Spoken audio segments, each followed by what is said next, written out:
Selamat malam. Oke, selamat malam teman-teman semuanya. Ketemu lagi dengan saya, Surya MS Trade and Investment. Malam hari ini saya akan membahas beberapa cryptocurrency, teman-teman ya. Namun sebelumnya saya sampaikan bahwa saya, Surya MS Trade, tidak menerima titip dana trading. Teman-teman mesti berhati-hati adanya channel palsu, grup palsu yang mengatasnamakan MS Trade atau mirip MS Trade. Kemudian yang ketiga, teman-teman mesti berhati-hati adanya komentar palsu di channel YouTube saya, ya. Saya hanya ada di Telegram channel di atas. Ada sebenarnya grup diskusi, tapi saya tidak ada waktu untuk mengelolanya, jadi komunikasi saya suspend dulu, teman-teman, seperti itu ya. Oke, teman-teman, kalau kita lihat nih, ini adalah dashboard dari Indodax, teman-teman ya. Kemarin saya nggak bisa update karena lagi dalam perjalanan dan sampainya siang, cuman mesti beres-beres, nggak sempat ya update. Sebenarnya saya kemarin ada melihat satu pergerakan yang menarik saya karena volumenya, yaitu BCD, Bitcoin Diamond, teman-teman. Oke, nanti akan saya bahas. Oke, pada kesempatan kali ini saya cek dulu ya. Biasanya saya itu ngelihat volume dulu. Ini yang saya gunakan hanya di Indodax, teman-teman ya. Nah, volume hari ini yang paling besar adalah BCD, baru Bitcoin, BNB, Dogecoin, seperti itu ya. Matic, Ethereum, ya, XRP, BTT. Yang saya kemarin tertarik itu adalah BCD, teman-teman. Oke, saya akan bahas Bitcoin dulu ya, teman-teman, seperti biasa. Bitcoin lagi ngapain sih? BTC.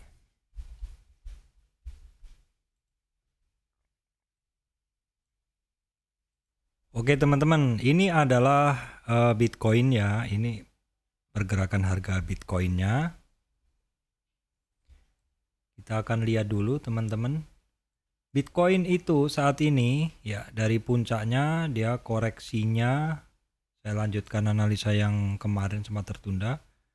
Koreksinya dia kemarin kan low-nya itu sampai 450-an ya di sini, 450-an di sini. Terus kemarin 3 hari yang lalu ya, sehari sebelum saya kembali ke bis di Balikpapan itu, dia kembali lagi ke 454, di kisaran 454. Jadi sebenarnya kalau di pergerakan harga itu kita bisa menggunakan history price yang pernah dilalui. Contohnya Bitcoin dia pernah di 450, maka teman-teman tarik aja garis di situ, berdekatan seperti ini. Nah, ini area yang kemarin Bitcoin ini mantul ya. Jadi biasanya kalau saya membuat satu istilahnya patokan harga ketika cryptocurrency ataupun saham ataupun forex, itu saya akan membuat satu patokan harga, satu range area seperti itu. Nah, ini kalau kita tarik, sebenarnya memang dari dulu itu harga Bitcoin itu nggak jauh-jauh dari area yang saya kotak ini. Maksudnya sejak dia koreksi dalam kemarin sebenarnya ya nggak jauh-jauh yang dari yang saya kotakin ini gitu. Saya beri warna yang agak berbeda, teman-teman ya. Bordernya oke, warna itu ini saya warnain seperti ini biar agak berbeda. Nah, seperti ini kalau kita tarik, memang Bitcoin ini masih dalam area itu. Jadi kalau misalkan sekarang kita lihat pergerakannya dia masih ini ya, istilahnya masih di situ-situ aja, ya wajar. Memang karena areanya sekarang ini ya masih masuk areanya Bitcoin yang terpeta sebelumnya di sini. Nah, kalau kita tarik di sini aja ya. Di sini aja biar saya bisa baca ininya. Nah, seperti ini. Jadi kalau sekarang sih harganya ya di area-area itu. Malah tidak turun lebih dalam. Artinya apa? Artinya kalau di sini kotak low-nya itu kan di 414. Ini belum pernah kecapai ya. Ini untuk Bitcoin ini masih di 450-an. Di 450-an. Harga Bitcoin saat ini dia di bawah MA. 200. Jadi di dalam area bearish dia. Terus secara urutan MA5 itu berada di paling bawah, di atasnya MA20, di atasnya MA200. Jadi kalau dari urutan ini terlihat memang di Bitcoin ini adalah perfect bearish. Ya. Perfect bear itu adalah susunan di mana MA yang pendek itu berada di bawah, MA agak panjangnya di atasnya, baru MA yang panjang tuh di atasnya. Jadi kecenderungan harganya masih turun. Namun demikian untuk Bitcoin ada tahanan, ada penahan harga penurunan Bitcoin, yaitu yang paling dekat adalah di sini. Dan nyatanya kemarin mantul teman-teman ya. Pemantulan Bitcoin di harga historiknya kemarin bukan artinya terus Bitcoin ini terus akan naik, enggak. Ya memang tipikalnya kalau ngelihat support resist. Apa sih fungsinya support? Fungsinya support menahan, fungsinya resist ya dia adalah tahanan di atasnya gitu. Kalau ketemu resist, kalau kuat ya lanjut. Kalau nggak kuat, resist nih misalkan turun, bisa sideways, bisa testing lagi, atau pullback di support. Karena sebelumnya menjadi resistan, berhasil ditembus menjadi support.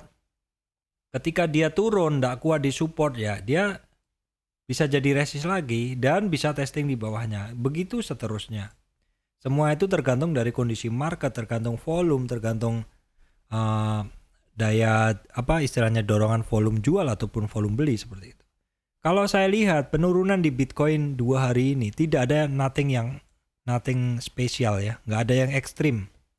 Ekstrimnya justru yang kemarin-kemarin itu di sini. Kalau secara penurunan sebenarnya udah lemah. Secara momentum udah nggak ada yang gede. Justru harganya masih kecenderungan turun seperti ini. Tetapi kalau kita lihat sebenarnya MACD dan MACD lain dia udah cross up. MACD-nya histogram sendiri ini udah di atas 0. Cuman memang tidak lebih tinggi. Karena sudah di atas 0, MACD lain sudah golden cross MA sinyalnya, harganya masih cenderung sideways. Kalau kita lihat harganya sideways atau cenderung turun, tapi tidak lebih dalam, tetapi indikatornya sudah cenderung naik ataupun tidak mau lebih turun, itu biasanya harganya sudah susah untuk turun seperti itu. Itu kalau dari pembacaan di indikator. Oke, sekarang kalau kita perhatikan dari support resist. Support resist dari Bitcoin masih sama. Jadi masih di retracement 61, yaitu di 404 juta. Dan untuk resistannya masih di 600, sebentar teman-teman, 614. Itu kalau resistan dan support menggunakan Fibo.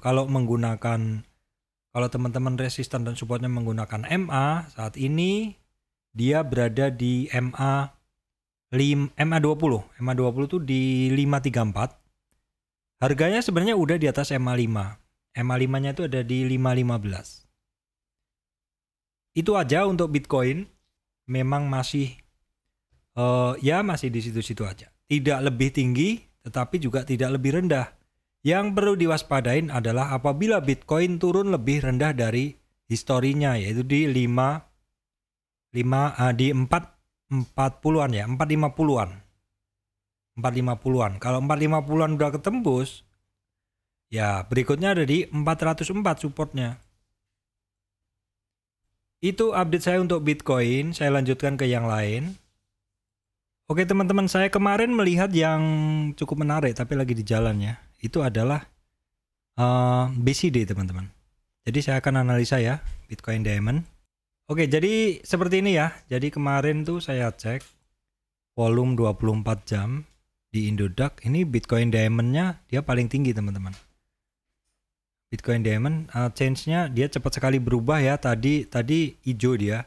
Kalau saya urutkan dari yang paling hijau, sekarang tuh Bitcoin Gold, Polkadot juga masih tinggi. Tadi Bitcoin Diamond tadi cukup bagus. Tadi hijau teman-teman. Nah, kalau kita lihat volume tertingginya dia tetap paling tinggi. Nah, kita lihat what happened dengan BCD. Karena saya suka juga dengan pergerakannya ini. BCD. Nah, ini teman-teman. Ini ya, Bitcoin Diamond. Nah, ini oke, saya geser. Kemarin yang saya perhatikan ini ya.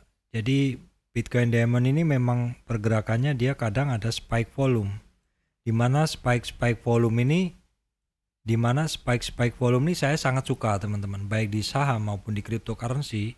Saya sering dapat barang yang bergerak bagus itu adalah ketika ada volume seperti ini ya. Ini naik sebentar turun, naik sebentar turun, naik sebentar turun. Tapi sebenarnya di sini ini sinyalnya udah bagus, ini gede ya. Ini jarak antara MA520 lebar, ini artinya trennya kuat ya, walaupun dia turun lagi seperti itu. Sama di area sini trennya sangat kuat sekali. Ini dorongan volumenya oke. Nah, kemudian kemarin yang sempat mengusik saya adalah terjadi volume spike. Bedanya adalah volume spike yang di sini ini terjadinya memang untuk MA-nya sudah golden cross ini signalnya, tetapi dia masih posisi di bawah. Dan juga MACD-nya belum gemuk, beda kondisi dengan ini. Ini adalah MACD, kemudian signal line, dan histogramnya semuanya di atas 0. Jadi ini benar-benar inline. Yang pertama adalah MACD line sudah golden cross signal line, yang biru, golden cross yang merah. Kemudian histogramnya juga sudah di atas 0, itu suatu kondisi inline. Inline itu sekata semuanya. MACD-nya di atas 0, signal line-nya di atas 0, histogram di atas 0, volumenya oke. Terus di sini MA-nya perfect bull, MA5 di atas MA20, di atas MA200. Memang di sini kondisi ini sangat ideal untuk pergerakan BCD. Ya walaupun setelahnya adalah turun, nah memang volatilitas di cryptocurrency memang seperti itu. Nah, kemarin saya sempat terusik untuk memantau BCD, tapi berhubung saya lagi di jalan dengan kecepatan cukup tinggi, sinyalnya putus-putus. Saya sebenarnya ini menarik ini gitu, tanggal 9 ya teman-teman, 9 Juni kemarin. Saya perjalanan soalnya luar kota. Nah, kalau kita lihat ini rentangnya udah lumayan banget teman-teman, 99% dari 30 sampai 60. Nah, biasanya ketika dia istilahnya break, naik terus koreksi. Nah, saya suka sekali memantau koreksinya di berapa. Ini secara daily ya. Kita akan melihat secara ini sekarang. Kita akan melihat secara lebih pendek ya. Kita akan melihat secara lebih pendek sekarang. Oke, ini BCD ya. Seperti ini, 47. Ini dalam 15 menit. Kita akan lihat nih, ini adalah dalam 1 jam. Di mana dia udah ada koreksi ya teman-teman, 1 jam. Jadi ini maksudnya dalam daily 3 hari ini breakout terus koreksi. Nah, kita pasang coba MA5 dulu, moving average 5 untuk ngelihat breakoutnya aja, atau 2 lah boleh lah. MA5 ya teman-teman, kita pasangnya MA5, kita perbesar MA5 nya. Kemudian MA20 teman-teman untuk melihat kekuatan trennya ya. MA20 kita kasih warna lain teman-teman. Ya. Oke, ini dalam daily ya, dia terjadi breakoutnya kemarin MA5 ke 20. Jadi yang biru break yang merah itu kemarin. Jadi kisarannya di 4740. Kita beri garis dulu di kisaran 4740 ya. Ya, di kisaran harga itu kita lihat sudah kita tandain ya. Oke, sebentar, udah kita tandain biar jelas. Warna merah aja. Nah, itu area breaknya, kemudian kita kecilin di sini 40750. Nah, kalau kita bawa ke chart yang lebih pendek teman-teman. Nih teman-teman perhatikan nih pentingnya time frame. Kalau di time frame yang panjang di daily, kita melihat breaknya dari BCD ini adalah di 47.50-an. Tapi kalau misalkan teman-teman mau dapat sinyal yang lebih cepat, gunakan yang lebih pendek. Nah, di sini teman-teman, di MA, maksud saya di time frame 4 jam, kita bisa melihat untuk ini ternyata breaknya udah di 36. Nah, kita turunkan. Kenapa kita ini ya, kita ngelihatnya breaknya ternyata lebih awal. Jadi kalau teman-teman mau mendapatkan pergerakan harga yang sangat bagus, gunakan time frame yang lebih pendek. Di sini, kalau teman-teman menggunakan 4 jam, teman-teman sudah dapat entry di 36. Sudah selisih 4.000 teman-teman. Nah, kalau teman-teman gunakan 1 jam, itu teman-teman dapatnya di sini. Di 32, bayangin teman-teman.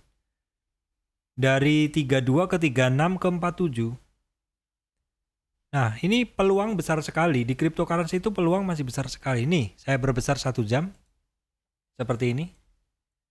Di sini teman-teman bisa melihat bahwa biarpun kondisi Bitcoin lagi nggak bagus, tapi peluang trading di cryptocurrency itu masih besar sekali. Nah, kita lihat ya. Ini kita menggunakan 1 jam. Nah, 1 jam kita tarik di sini.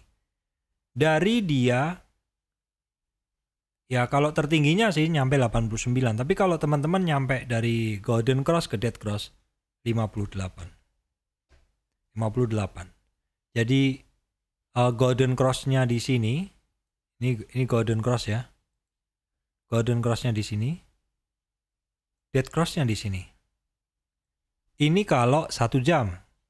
Kalau 15 menit mungkin lebih choppy teman-teman. Lebih choppy itu lebih banyak sekali sinyal false. Ini sekaligus menjawab pertanyaan, Bang, kira-kira time frame berapa sih cocok untuk scalping? Kalau saya sih paling suka di 1 jam. Nah, seperti ini. Bayangin teman-teman, trading 1 jam dengan time frame yang lebih pendek, teman-teman dapat sinyal seperti ini. Dan sinyal ini di cryptocurrency apa ya menurut saya menariknya tuh gini loh. Jadi pergerakannya itu benar-benar nurut secara teknikal. Banyak ilmu teknikal yang bisa saya terapkan. Contohnya ini, break, konsolidasi, break, konsolidasi, break lagi, konsolidasi. Turunnya juga sama, breakdown, konsolidasi. Ada pullbacknya, kita bisa buang atau cut loss lebih tinggi. Atau bagi yang mau nge-short bisa nge-short lebih tinggi seperti itu. Ini bukti bahwa di cryptocurrency pada time frame yang lebih pendek, teman-teman masih memiliki peluang. Gak usah terlalu banyak barang sih menurut saya. BCD ini saya sering juga trading. Dan kondisi sekarang sangat menarik saya, yaitu tadi karena dia ada volume spike. Apakah ini akan lanjut? Kalau kita lihat Bitcoin sendiri kan sekarang nggak turun lebih dalam, tapi juga nggak naik lebih dalam. Nah, misalkan nanti Bitcoin naik, bukan tidak mungkin altcoin juga akan naik, kan seperti itu. Ini update saya untuk Bitcoin dan BCD teman-teman ya. Nanti akan saya lanjutkan ke yang lain.